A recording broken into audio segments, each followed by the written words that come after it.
In the mechanical pulse of a digital city, the only thing that remains real is the steady heartbeat of hope. Explore the high-contrast stories of those who found their light in the middle of a flickering neon wasteland. Subscribe today and keep your finger on the pulse of the story. My daughter handed me a glass of sweet tea and told me I was going to love the new place. She said it had a garden view and a activities room and kind nurses who really cared. She squeezed my hand and smiled the way she used to smile when she wanted something from me as a little girl. I looked at her husband standing in the doorway of my own living room, his arms crossed, his eyes already measuring the square footage. That was the moment I understood exactly what was happening. I did not cry. I did not argue. I set the glass of sweet tea down on the coaster my late wife Ruth had bought at a flea market in Gatlinburg 22 years ago, and I told my daughter the new place sounded just fine. Then I excused myself to use the bathroom, locked the door, and sent one text message to the only man in the world I trusted with my life. It said 4 words. They are moving fast. My name is Harold Whitfield. I am 67 years old. I spent 38 years as a licensed master electrician working job sites from Knoxville to Nashville, crawling through crawl spaces and pulling wire through walls that smelled of old insulation and somebody else's history. I drove the same truck for 11 years. I wore steel-toe boots until the soles came loose. I ate lunch out of a red cooler I kept behind the seat. Every man on every job site I ever worked thought they knew exactly what I was. A working man, a simple man, a man who fixed things and went home and watched the game and didn't cause trouble. They were right about one part. I did fix things.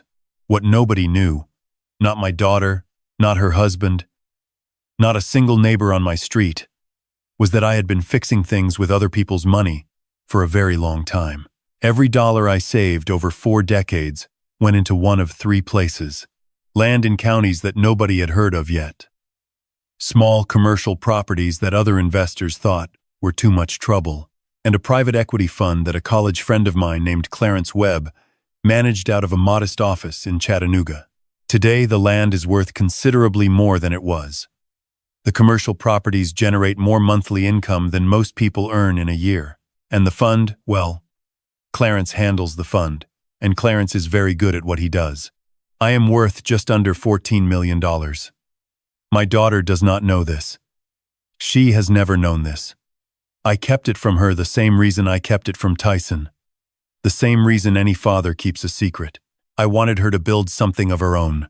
I wanted to see who she really was, without the cushion of my checkbook beneath her. Now I know exactly who she is. And the knowing of it is the loneliest feeling I have ever had in my life.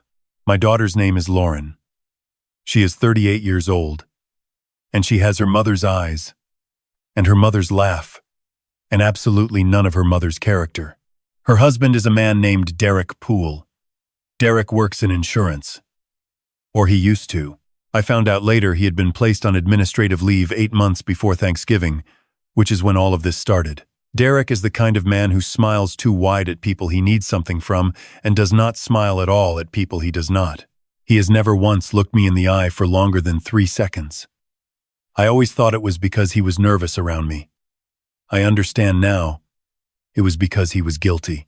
The Thanksgiving dinner was at their house in Franklin, Tennessee, a 4-bedroom colonial with a 3-car garage and a kitchen renovation that Lauren had mentioned approximately 40 times since they finished it in the spring.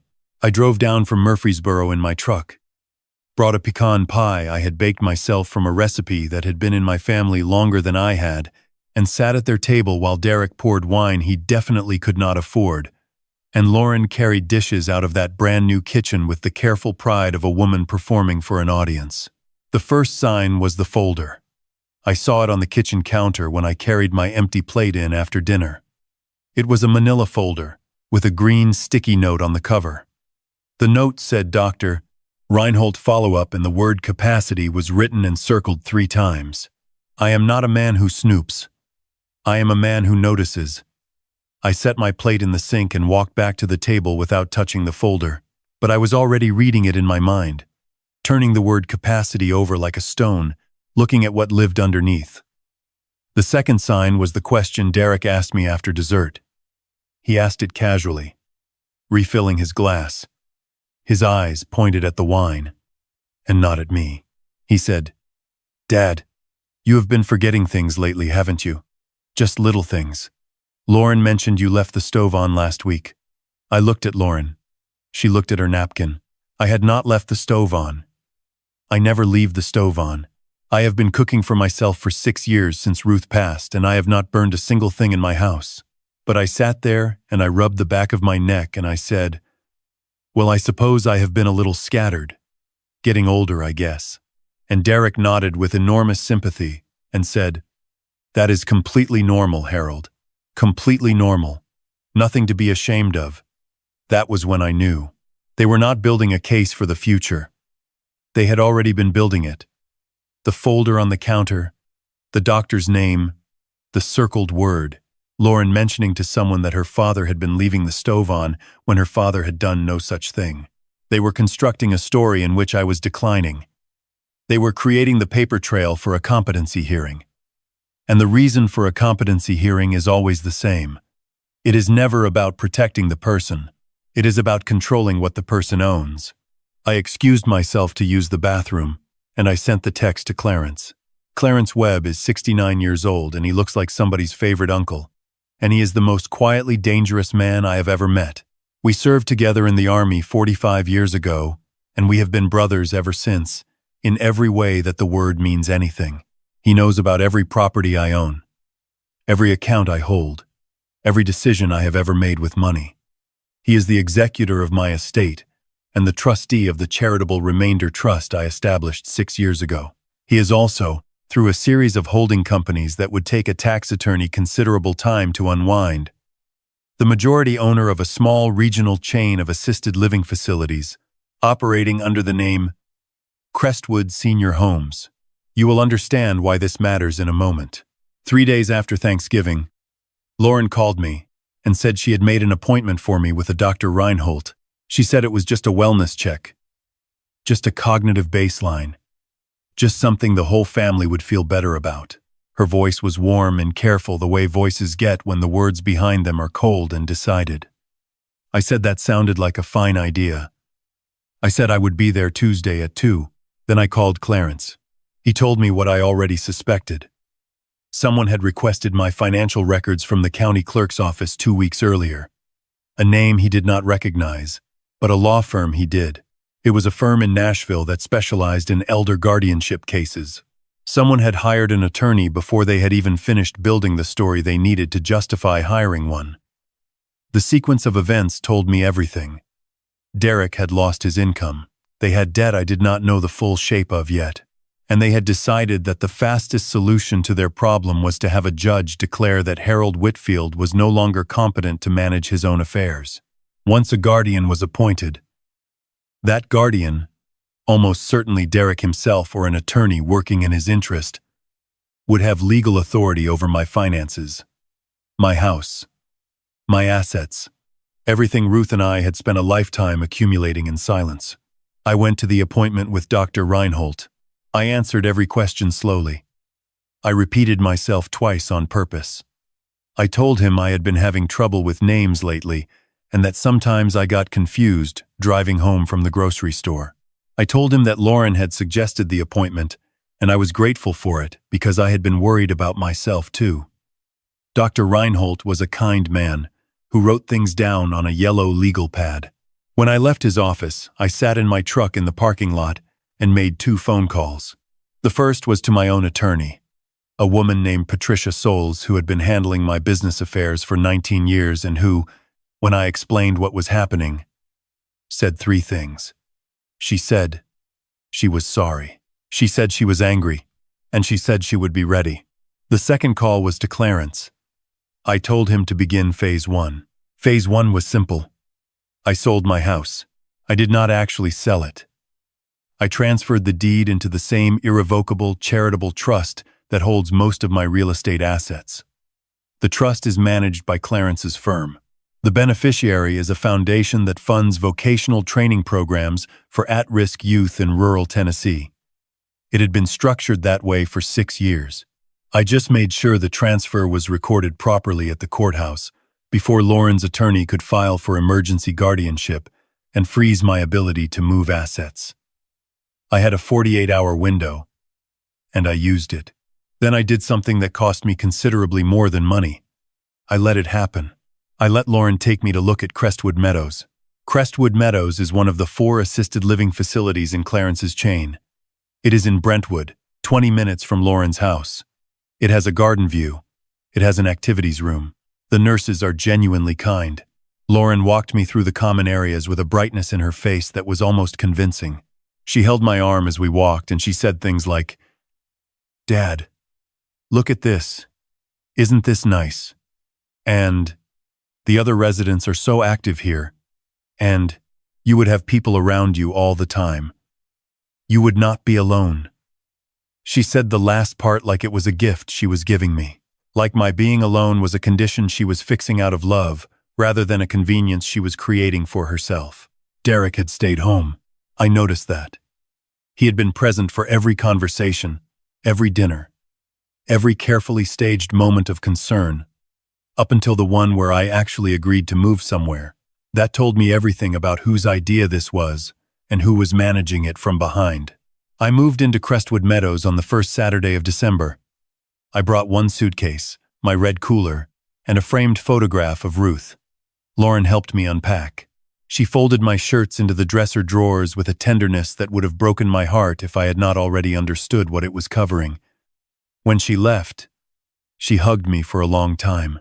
She smelled like the same shampoo she had used since college. I memorized that smell because I did not know if I would want to remember it later. I honestly did not know yet.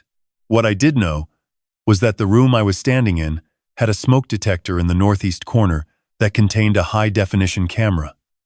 I had asked Clarence to install it 2 weeks earlier. The microphone could pick up a whisper from across the room. The footage uploaded automatically to an encrypted server that only Clarence and Patricia could access. I was not a resident. I was a trap with a suitcase. The first visit came 4 days after I moved in. Lauren arrived on a Wednesday afternoon with a mason jar of chicken soup and a smile that faltered slightly when she saw that I was sitting up straight and reading the Wall Street Journal. I set the paper face down on the bedside table before she could see it. I told her the soup smelled wonderful. I told her I was having a little trouble remembering which day it was. She patted my hand and said that was perfectly normal and that the nurses here were so good about keeping residents oriented. She did not bring Derek. Derek came alone the following Sunday. He came in the early afternoon when the hallway was quiet. He knocked twice and opened the door without waiting, which told me he had already stopped thinking of the space as mine. He was carrying a leather portfolio under his arm, and he was wearing a tie, which struck me as a specific kind of theatrical choice. He pulled the chair from the corner and sat it close to my bed, and he leaned forward with his elbows on his knees, and he looked at my face with an expression of concentrated concern. He said, "Harold, I need to talk to you about some important decisions." I blinked at him slowly. I let my mouth hang slightly open. I had practiced this expression in the mirror until it looked natural. He opened the portfolio. Inside was a document I recognized immediately. It was a durable power of attorney. It was not the standard boilerplate version. It had been customized by the same Nashville firm whose name Clarence had found in the courthouse records. It granted the named agent full authority over financial decisions, real property, and medical care. The named agent was Derek Poole. He explained it to me the way you explain things to someone who is no longer entirely present. Slowly, and with a great deal of nodding, he said it was just a precaution.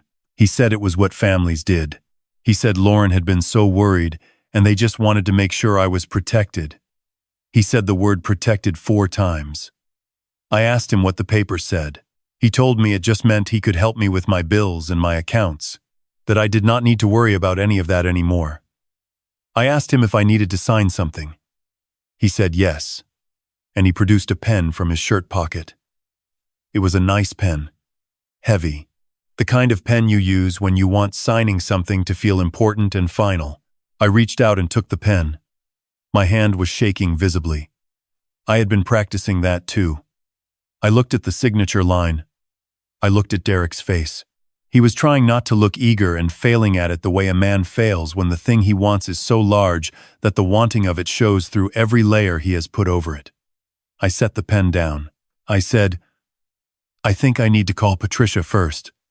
She is my lawyer." I always call Patricia when I sign papers. The eagerness in Derek's face went out like a light. He said that was fine. That was totally fine. That we could do this another time. No rush at all. He put the portfolio back under his arm. He stood up and straightened his tie, and he told me to enjoy my Sunday. He was almost at the door when I said, "Derek." He stopped.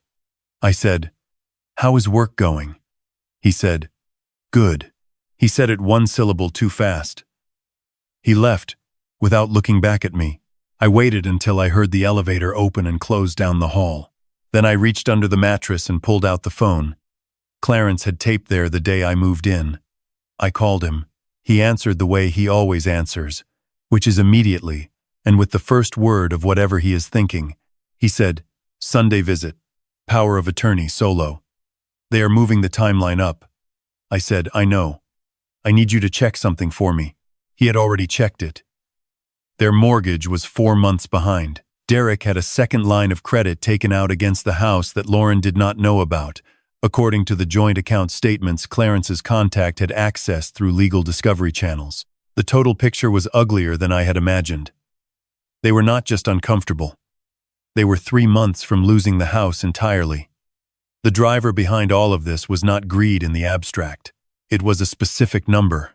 It was a deadline. And that deadline was making Derek reckless. The recklessness arrived the following Thursday. Lauren came in the morning. She seemed thinner than usual, wound tight in a way that reminded me of how she looked the week before her college finals. She sat with me in the garden room for an hour, and she talked about everything except what she was there to talk about. She talked about the weather, and a restaurant she had tried, and a podcast she had been listening to. Then she took my hand and she said, "Dad, I want you to think about something." I said, "All right." She said, "Derek and I have been talking about your house." I said, "What about it?" She said, "We know you haven't sold it yet. And we were thinking, since you are here now and you are comfortable, it might make sense to list it. The market in Murfreesboro is strong right now, and we could get you a really good price." I looked at her. I looked at my daughter's face, which is a face I have loved every day of her life, including the days she made it hard to love her. I looked at her eyes, her mother's eyes, and I tried to find in them what I needed to find. Some flicker of discomfort, some trace of shame that she was sitting in a facility she had placed me in, and asking me to liquidate my home so that her husband could pay off a debt he had accumulated through decisions he had made without her knowledge. What I found was something worse than shame. I found sincerity. She believed she was helping me. She had told herself a story in which this was the right thing to do, and she had told it so many times that she lived inside it now. That is the most dangerous kind of wrong. The kind that feels righteous. I said, "Lauren, whose idea was it to move me here?" She blinked. She said, "It was both of ours, Dad. We talked about it together." I said, "And the lawyer? In Nashville?" The color changed in her face. Not dramatically, just a shade. She said, "What lawyer?" I said, "The one Derek hired to start the competency process. Reinhold was step 1, wasn't he? Get a baseline evaluation. Build the medical file. File for guardianship before I can move anything." She stood up so fast, the chair scraped back on the tile. She said, "Dad, that is not what is happening." She said it fast, which told me she had already rehearsed denying it. I said, "Lauren." I said it softly. I said, "Sit down, please." She sat down. She was shaking slightly. I said, "I know about the second line of credit. I know the mortgage is 4 months behind. I know Derek has not been going to work since March." Her mouth opened. No sound came out. I said, "He has not told you about all of it, has he?" She looked at her hands. She was crying before she could stop herself. The quick, helpless kind that comes before you have decided whether you are going to cry or not. She said, "Dad, I didn't know about all of it. I knew we were in trouble, but I didn't know how much." He told me it was temporary. He said if we could just get through the next few months. I said, and the plan was to get through them using my house. She said nothing, which was the same as yes. I said, "Lauren, do you know what is actually in my house?" She said, "What do you mean?" I told her. I did not tell her the number. Not yet. I told her about the trust. I told her about the deed transfer. I told her that the house could not be sold by anyone for any reason because it had not belonged to me for 19 days. It belonged to a charitable foundation, and it would continue to belong to that foundation until the end of time or the end of the foundation, whichever came second. She stared at me. I said, "And I need you to understand something else." I said it calmly, and I held her eyes so that she knew I was not angry, that I was something much harder to argue with than angry. I said, "If you had succeeded, if the guardianship had gone through and Derek had gotten the power of attorney and they had sold that house, he would have gotten nothing. The title company would have found the trust in the first title search. The deal would have collapsed, and you two would have committed fraud trying to sell property that was not yours to sell." She covered her face with both hands. I said, "You almost set yourself on fire to warm a man who was lying to you." She cried for a long time. I let her. I did not touch her hand. I was not ready for that yet. But I did not leave the room either. I sat across from her and I watched her cry, and I thought about Ruth, who had always known exactly when to hold on and exactly when to let go of something. And I tried to find that calibration inside myself. Eventually, she looked up at me. She asked, "What happens now?" I said, "That depends entirely on what you do next." What happened next took 61 days. Derek did not know that the house transfer had already occurred. He did not know I had been recording. He did not know that the portfolio he carried under his arm on that Sunday visit had been photographed by the ceiling camera before he opened it, giving Patricia's firm a clear image of the letterhead and case number on the power of attorney document, which was enough to pull the entire guardianship filing from the court record. What Derek knew was that his Sunday visit had not produced a signature, and his Tuesday call to Dr. Reinholdt's office had revealed that I had requested my own cognitive evaluation results be forwarded to a second physician for independent review, which was not what a man with diminishing capacity did. He knew something had changed, and he did not know what. That uncertainty made him accelerate. He came back to Crestwood Meadows the following Tuesday without Lauren. He came after dinner when the hallway was quieter, and he did not knock at all this time. He walked in, and he stood at the foot of my bed, and he dropped the folder on the blanket in front of me. He said, "Harold, we need to get this done." His voice was not warm anymore. The warmth had been a tool, and he had put it away. I looked at the folder. I looked at him. I said, "Derek, how long have you been on leave from the agency?" He went very still. I said, 8 months is a long time to maintain the illusion. Did Lauren drive past the office and see your car was never there? Or were you parking somewhere else first?" His jaw tightened. He said, "This is not your business." I said, "You took out $340,000 on a line of credit against a house you jointly own without telling your wife. You hired an attorney to have her father declared incompetent so that you could seize his assets to cover your own failures. I would say it is very much my business." He grabbed the folder off the blanket. He said, "You have no idea what you are talking about. You are a confused old man, and when the court agrees with that, I will manage your affairs the way they should have been managed years ago."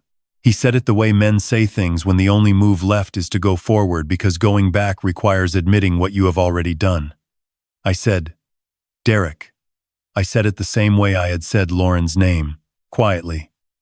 He paused at the door. I said, "Look at the smoke detector."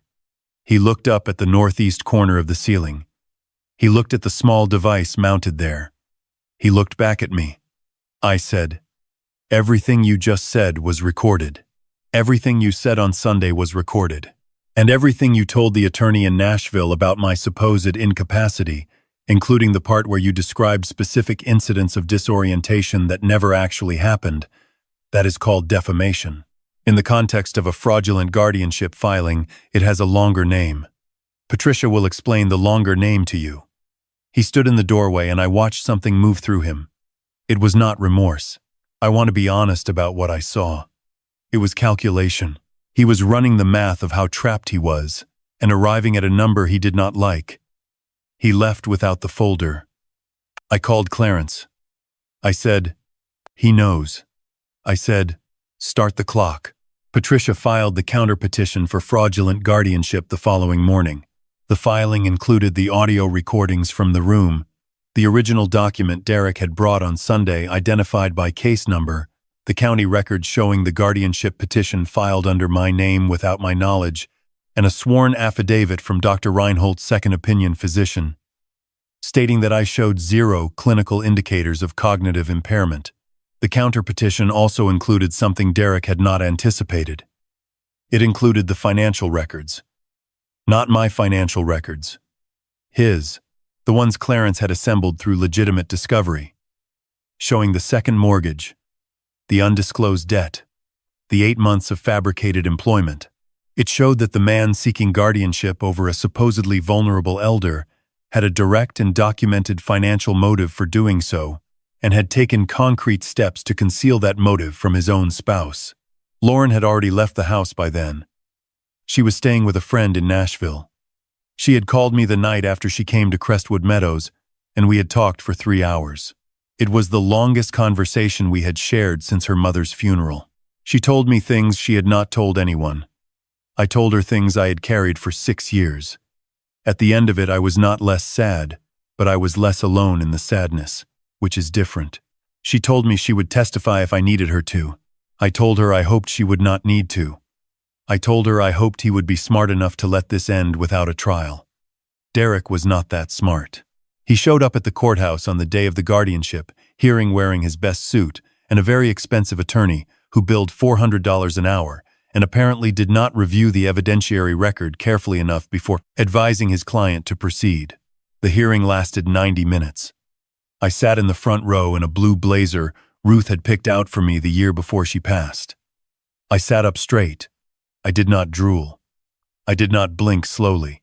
I was Harold Whitfield, master electrician, real estate investor, and a man who had been underestimated by the person sitting across from him one time too many. The judge reviewed the recordings. She reviewed the financial records. She reviewed the independent cognitive evaluation. She asked Derek's attorney 3 questions, and the third one, which was about the documented pattern of misrepresentation used to initiate the proceeding, the attorney could not answer to her satisfaction. The petition was dismissed with prejudice. That means it cannot be refiled. That means it is over in the specific way that things can be over in a courtroom. Derek sat at his table while his very expensive attorney shuffled papers and said nothing useful. The color had gone out of his face. He looked like a man who had walked into a building that was not there. The civil fraud complaint Patricia filed 3 weeks later was a separate matter entirely. I will not dwell on the resolution. I will say that the combination of the fraudulent guardianship filing, the undisclosed financial instruments used against joint marital property, and the recorded statements Derek made in my room constituted enough exposure that his own attorney eventually advised him to settle rather than litigate. The settlement included a structured repayment agreement and a formal withdrawal from any future claim against my estate. It was not prison. I had thought about whether it should be prison. I decided that the more useful punishment was the one he was already living, which was a wife who now knew everything, a house that was being quietly listed to pay the debt he had hidden, and a professional reputation that would require considerable rebuilding. Some people would have wanted the handcuffs. I understood that impulse. I chose the longer sentence. I chose the one where he woke up every morning and lived inside what he had done. I moved out of Crestwood Meadows on a Tuesday in February. The director, a woman named Sandra who had been genuinely kind to me during the weeks I was there, walked me out to the parking lot and shook my hand. She told me I had been the most unusual resident they had ever had. I told her the facility was excellently run and that I intended to keep it that way. She looked at me for a moment. Then she looked at the Crestwood Homes logo on the building behind her. Then she looked back at me. I smiled and I got in my truck. I drove to the cemetery first. I do this whenever something large ends or begins. Ruth is buried under a white oak that was already old when we bought the plot. And in February the branches are bare, and the sky through them is the color of pewter. I brought her tulips because tulips were the thing she said she would want. Not roses, never roses. Tulips because they came back every year on their own, without anyone asking them to. I sat on the bench beside the stone for a long time. I told her what had happened. I told her about the folder on the counter and the Sunday visits and the recording in the smoke detector. I told her about Patricia and Clarence and what the judge had said. I told her about the conversation with Lauren that had lasted 3 hours and about the particular kind of grief that comes from loving someone back from a place they should never have gone. I told her I had not handled all of it perfectly. I told her that I had kept a secret from our daughter for her entire adult life because I believed I was teaching her something, and what I had actually done was leave a space where other people's stories could move in. I had filled her world with silence, and silence has a way of being filled. That was my failure, and I carried it honestly. But I also told her this. I told her that the morning I sat in the bathroom of Lauren's house in Franklin, after the sweet tea and the careful words and the eyes that were her mother's eyes measuring me for a box I did not fit, I had made a decision. I decided that being underestimated was not the same as being defeated. I decided that a man who has spent 40 years building something in silence has advantages that the people underestimating him cannot see. I decided to use every single one of them. I am 67 years old. I have buried a wife and nearly buried a daughter and been left for dead in a very pleasant room with a garden view by people who thought the story was already written. It was not written. It was not close to written. People want to know if I regret any of it. They want to know if I forgive. The answer to regret is no, because regret is for accidents. And this was not an accident. The answer to forgiveness is that it is not a door I can open or close for anyone else.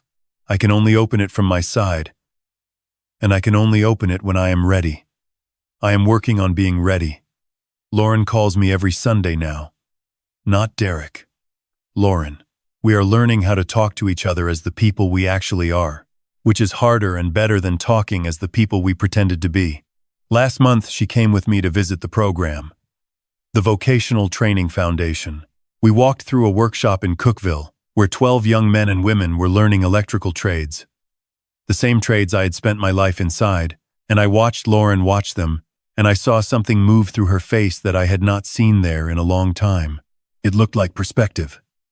It looked like the beginning of understanding what money is actually for. She asked me why I had never told her. I said, I was afraid it would change who you were. She was quiet for a while. Then she said, I think I changed anyway, Dad. But I think I can change back. I put my arm around her shoulder the way I used to when she was small enough to fit under it entirely. She leaned her head against my arm. We stood there and watched those 12 young people learning to build things that would last. The world had looked at me and seen an old man in a modest room with a framed photograph and a red cooler.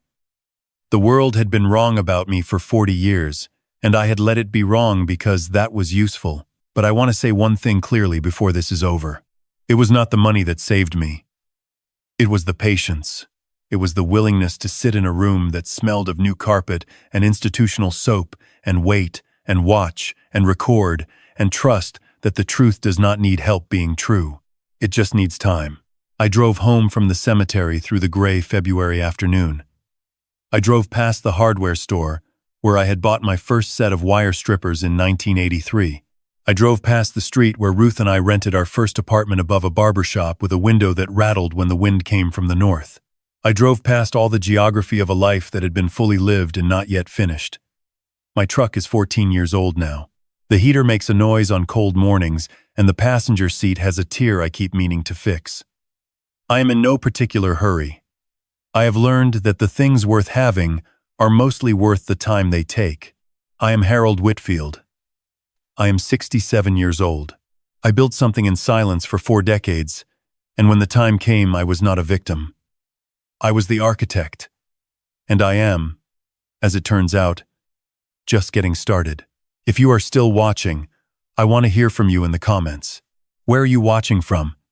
And tell me this, if your own family had done what mine did, would you have found a way to forgive? Or would you have let the law be the last word? I read every single comment. I will see you in the next story.